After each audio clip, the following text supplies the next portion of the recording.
10 members of an exercise group heard a rumor about their gym. These 10 members spread that rumor, so 42 members learned of it. Okay, so we have 10 people who know about something, and then 42 people know about it.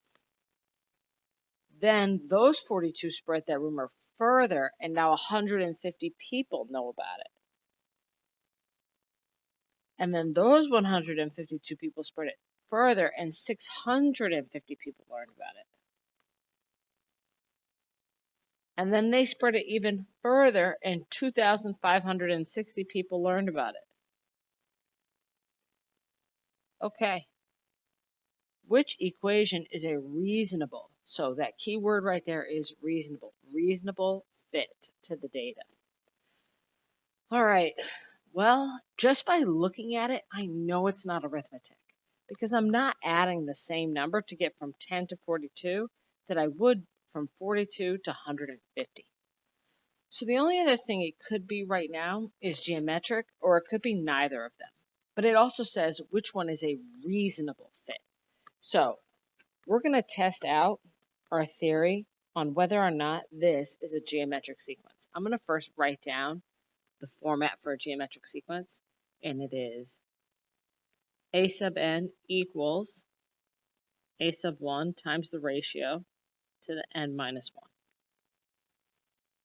Now, my a sub 1 would be 10, because that's my first number. Now I got to figure out if I have a ratio, and I'm going to do that by dividing.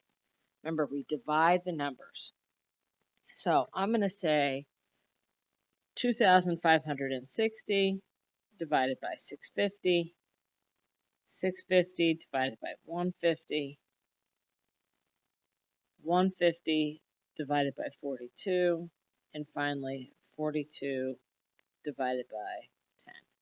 Now, this says reasonable, and so that tells me it's probably not going to be exact, but it should be close. So let's find out. So we have 2,560 divided by 650. That's 3.93. Okay. So I'm going to just say 3.93. And then we're going to do 650 divided by 150. It's 4.33. So already we see it's not exact.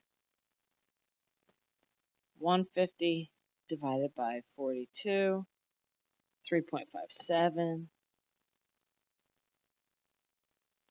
and 42 divided by 10, 4.2. Okay, so it is not exact.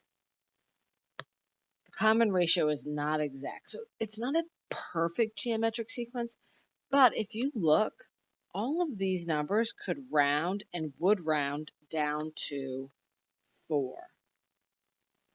3.93 would round up to 4, 4.33 would round down, 3.57 would round up, 4.2 would round down. So I'm going to say our common ratio is somewhere around 4 because remember it says most reasonable. So I'm going to fill in my information. I'm going to say, because I knew a sub 1 was 10, I'm going to say 10 times 4 to the n minus 1.